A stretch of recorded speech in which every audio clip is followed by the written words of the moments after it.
I think that time is going to come. You see, what happened was in 1940, 47, when Balochistan became, the Kalat was actually a free kingdom at that time, right? Hmm. Kalat, of course, is a major part of Balochistan. So that was taken surreptitiously and by falsehood by Jinnah, and by military force they merged it into Pakistan. The Balochis never wanted to be there, and they have been fighting for their freedom right since then. There have been many freedom movements there, and this one is now becoming strong. Every day, the Pakistan army is suffering casualties. India has not interfered in that. They have said, okay, it is their battle. But I think perhaps it is time for India now to give psychological and material support. I'm not saying we give them weapons, etc., but we can recognize a government in exile in Balochistan. And there are many things that we can do politically. We are not doing it yet, but the Baloch people, they want their freedom. So we will see as to how that goes. There's a problem on the Durand line. We will see how that goes. And as I told you earlier, economic pressure, diplomatic pressure, political pressure, pressure as far as the Indus Water Treaty is concerned.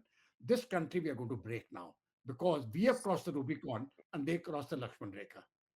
And you see हम now लोग कह सकते हैं sir कि हर there's तरीके से पाकिस्तान को sideline करने की जो स्ट्रेटजी है और हर तरीके से तोड़ने की जो है वो आने वाले दिन में अपनाई जाएगी.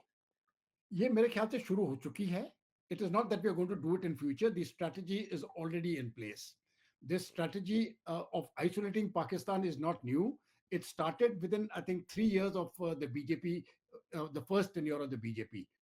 You see, Modi 1.0. And after he went to Lahore, and then they carried out the first series of attacks. After that, the government of India said, no more. So then we ceased contact with them and we started isolating Pakistan, and Pakistan has been isolated. So that is a continuum.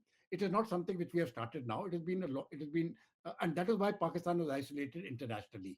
For a very long time, they were on the grey list of the FATF. So but now we are going to intensify that.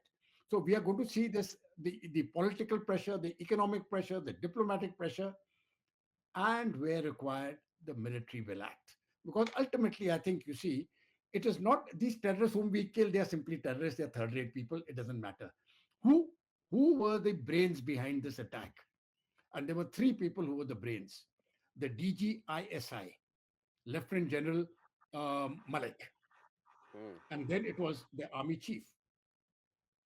So I think these are the they are the two people whom actually the international court should get for trial for crimes against humanity, and they should be tried as terrorists. And I think the Pakistani Prime Minister Shehbaz Sharif, because he was responsible, he would have known. They would have kept the Prime Minister in the picture. Ki this is what we are doing, and whether he liked it or not, he would have given his approval. Ultimately, they are the three people who are responsible. Rest of the lower level and all that, we will get all of them.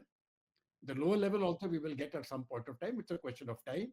Hafiz Saeed, his family, he's already admitted 10 members of his Yeah, family have been yeah, killed, 10%. right? They And he have has been released a crying. statement also. Yes. Yes. And he is saying, he was literally crying.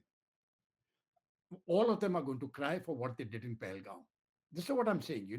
You cannot go and kill innocent people based on religion, identify them, and then shoot them in the head in front of their wives and children. What level of depravity has this community come to? Hmm. Is this the Pakistani culture? Is this the Pakistani Muslim culture?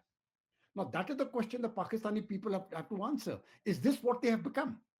Are they worse than animals? And if they cannot answer that question, then, as I said, India has also crossed the Rubicon. There is no turning back now. वो दोस्ती का हाथ आगे नहीं बढ़ेगा.